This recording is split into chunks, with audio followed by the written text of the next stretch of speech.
It's a cruel summer. Now you're gone. Denver Broncos Mile High View, no commercials, and as always, no bullshit. Sorry that it's taken me this long to really produce anything. I'm doing a lot of work. I'm just on a big work push through like an ant, getting ready for the winter. Anyway, lots happened, obviously. And I'm really under the impression that when Elway was saying that we're in a win now, it's code for lose now. And it seems to me that, and I don't know if, I wrote kind of a tongue-in-cheek, I did a tongue-in-cheek video of the Colts were going to pay their quarterback to lose the game so they could go up and draft a number one quarterback after Locke had left. But I'm actually thinking that it's John Elway is paying Joe Flacco to lose games in order for the Denver Broncos to go up and get, I guess, Justin Hebert or Hebert, however you want to say it. They're definitely on pace to get a shiny new quarterback in the 2020 draft. We can all get into Justin Hebert some other day. But the trading of Sanders was obviously in the works before the season even started. I do not believe the guy ever had a knee injury. I think that was all fake, so that they wouldn't lose his trade value. But the Broncos got a smoking deal for Sanders, and quite frankly, as much as I like Sanders, respect him, he ain't worth what we got for him. He's injury prone, and he's great when he's healthy. But he has been preserved. It's almost the midpoint of the season, is it, or is it? Yeah, I think this is the midpoint of the season. And then, barring that his knee. Now, if his knee's flaring up, what? I mean, that's why I said I don't believe it, because if he had knee issues, why would they give him be such a high draft pick? But anyway, that's San Francisco's problem anyway. So the Broncos got a smoking deal on that. But, if you looked at last game, and everybody was, blaming Joe Flacco during the loss against the Chiefs? Yeah, the loss against the Chiefs. And there was plenty to blame for him, don't get me wrong. But Fox, they showed over and over and over that none of these receivers could beat single coverage.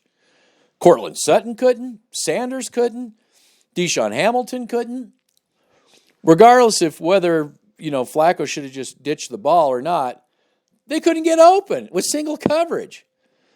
So there's a wide receiver dilemma with the Denver Broncos, which is going to have to get addressed. Obviously, the offensive line is an issue. What the Broncos are right now, if you really look at it, is like an expansion team. You got players leaving to go out to teams with better records that are more capable of winning. But the Broncos have to build the infrastructure. There's no doubt in my mind that it's a lose now season to probably get Justin Hebert. And, any quarterback, shiny new quarterback, you have to have a team around him. Everybody wants to say, well, Drew Lock.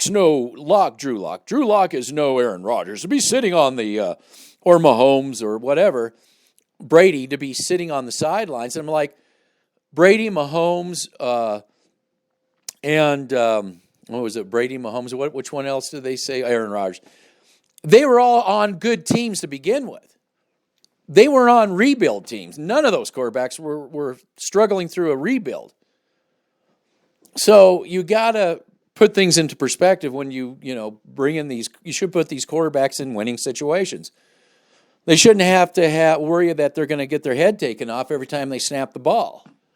The base is to get the offensive line, but then they should also have a defense too to help them out. Look at the Buffalo Bills. You want to talk about, fifth-ranked defenses and all this. So, take a look at who the Chicago, maybe the Patriots. Look at these defenses. That's a real defense. Okay, not this fantasy that you guys, a Bronco fan, have in your head about what a defense is. So at this point, is it even really worth watching these games? Is it really worth it? Or, just scrap the season and, wait until you have better player personnel for a quarterback to work with. I'm not opposed to getting Hebert. I think it'd be good quarterback competition. Locke, Hebert, who comes out? Both have good arms. Both have, certain intangibles, but it would be a good quarterback competition. Make the other one a backup. Fine. Oh, but you drafted Hebert in the first. He has to be the number one. He doesn't have to be if he can't win the job. If Locke proves that he's a better quarterback, go with what works. I don't think there's that big of a difference between the two of them, Locke may have even been on a shittier team, too. But, that's the least of the Broncos' problems. They have so much support. And it's too bad because right now they have a really good running back duo. It's too bad those running backs don't have the rest of the offense around them. And Fant is kind of a borderline situation. He's, is he going to turn out to be a decent player, or is he just going to turn out to be another tight end, the crappy tight end that the Broncos drafted? So he's kind of like wavering. So I think if he gets the proper coaching and help, he could be a good quarterback, but he does lack some intangibles, as a tight end.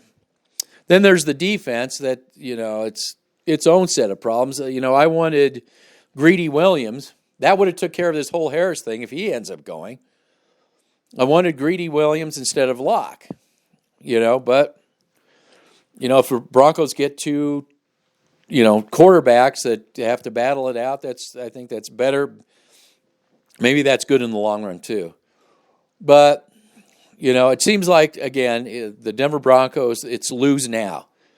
So, again, do we just say forget it and not even bother?